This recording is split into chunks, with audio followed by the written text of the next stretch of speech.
Hello, everyone. I hope you've all been staying warm. As the last days of winter slip by, it's time to talk about the snowy owl.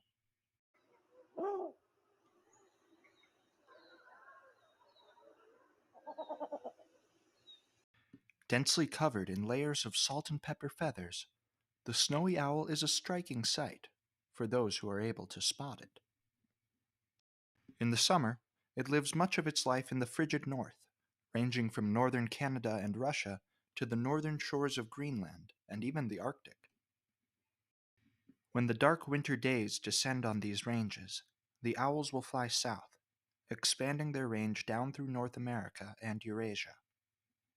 Regardless of geographic range, snowy owls will always have a preference in habitat. The biomes that a snowy owl are most likely to be spotted in are wide, treeless expanses, such as the tundra, grasslands, or coasts. Being diurnal, the owl will hunt during the day, often sitting on hay bales or sloped landscapes to get a better view. And what a view it is!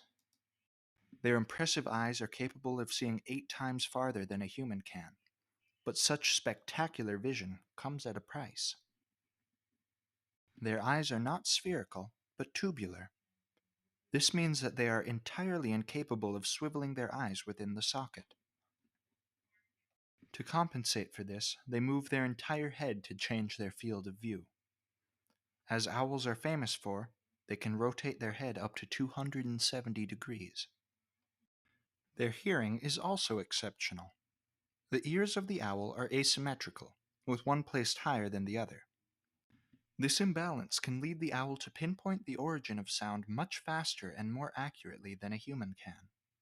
This, combined with their vision, makes the snowy owl a very efficient hunter.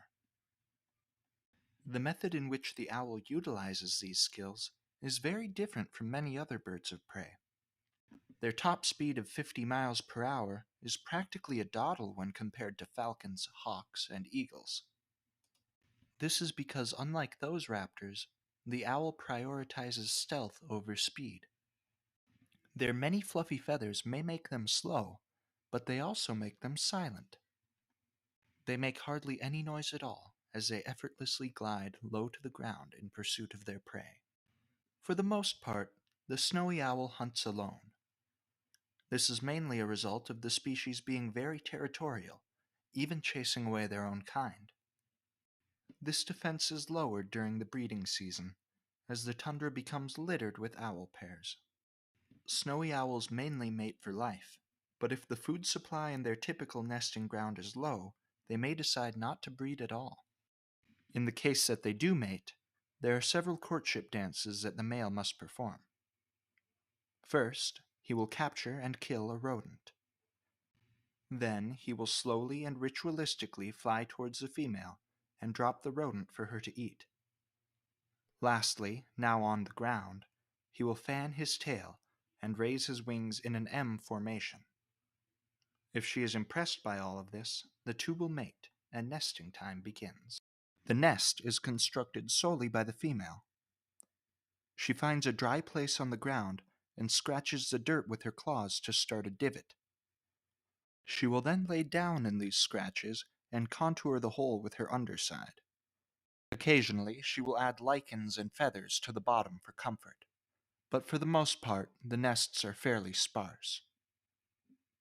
She will then lay 3 to 11 small white eggs, which she must then incubate for a little over a month. During this time, the father hunts and feeds what he catches to the mother, who must spend all her normal hunting time guarding the nest. When the chicks finally hatch, they are blind and covered with gray down. As they age, this down will slowly be replaced with dark brown feathers. They will stay in the nest for the next 6 to 7 weeks as they develop. When they are ready, they will leave their family and will go on to live the solitary life of the silent hunter. On average, snowy owls will live to be around 10 years old, but the oldest on record lived to be 35.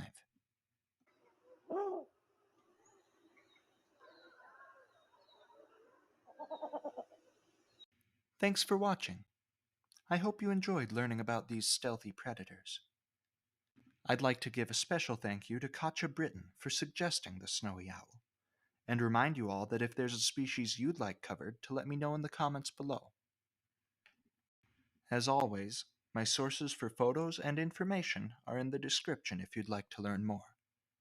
Until next time.